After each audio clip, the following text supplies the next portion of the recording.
Let's talk about something everyone feels but rarely understands. Money. The thing we chase, the thing we lose, the thing that somehow slips away before the month even ends. And right now, in this world of shifting finances and crumbling trust in old systems, something unusual is stirring beneath the surface.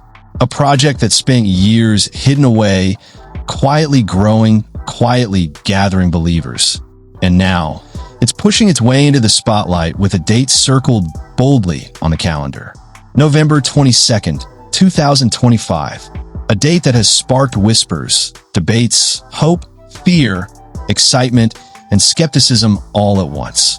That's the day many believe PI Network could finally step onto the global financial stage, not as a theory, not as a wish, but as an actual usable currency. Imagine marking your own transformation day. That's what this feels like. And the entire reason for this speculation revolves around something that sounds incredibly dull on the surface, a term so boring most people tune out the moment they hear it. ISO 20022. It sounds like a printer model or a software update, but it's actually the structured language that banks use to talk to one another. And the question is whether a digital currency mined from a smartphone tap can really learn the same language the world's biggest financial institutions use. But before we get deep into why this date matters, let's rewind for a second. What exactly is PI Network, and why do millions of people around the world care about it? Picture a currency you can generate simply by proving you're a real human through your phone. That's the heart of PI. No giant mining rigs consuming the electricity of a small country. No expensive hardware. No barrier excluding ordinary people. Just a phone, an invite, and a daily tap. It's almost like raising a digital pet, but watching it turn into something you hope becomes valuable one day.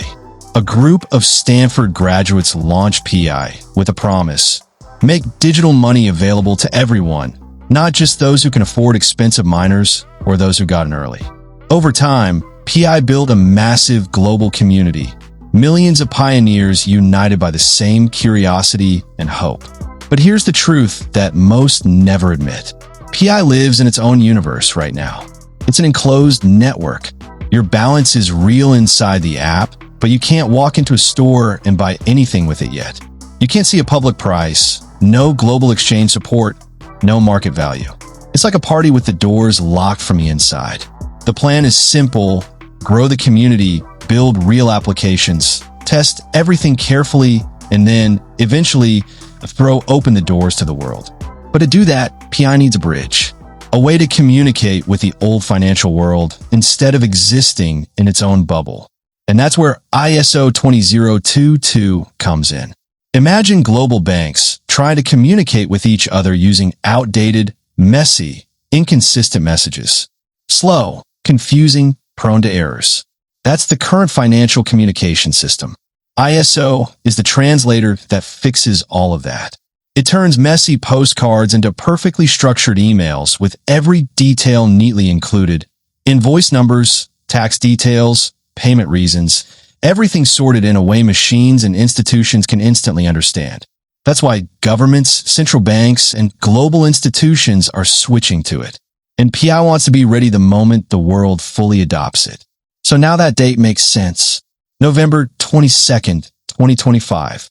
It isn't random. It isn't a guess.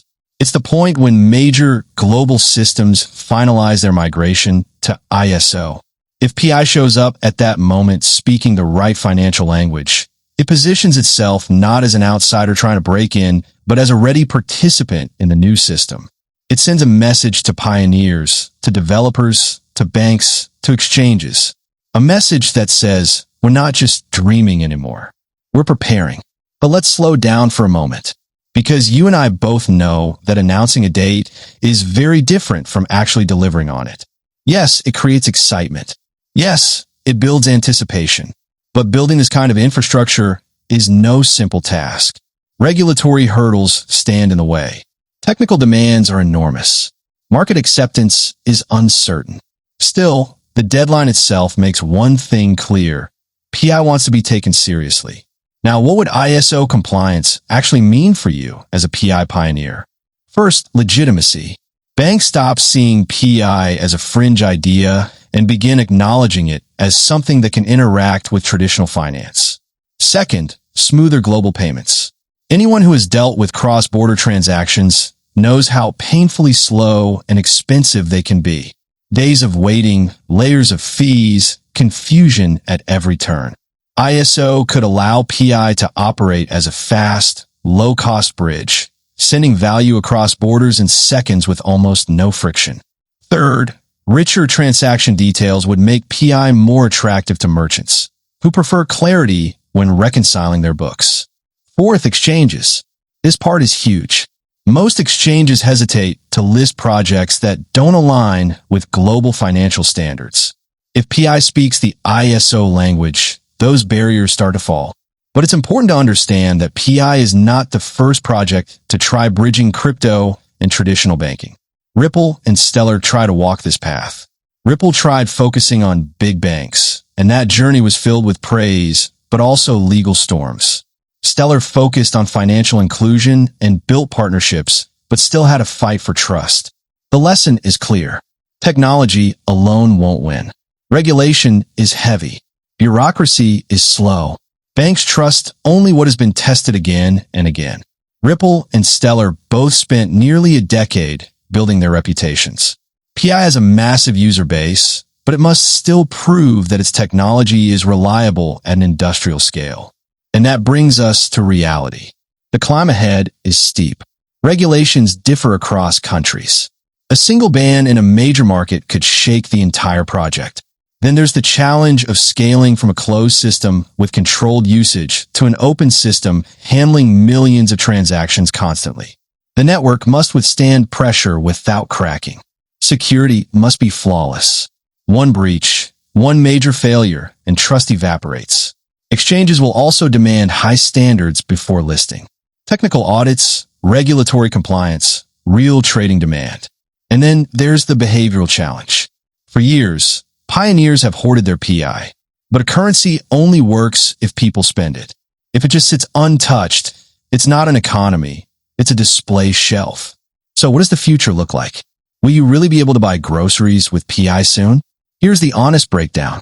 PI's strengths are powerful. A huge global community, a concrete deadline, an ISO goal that aligns with the future of banking. But the risks are equally real.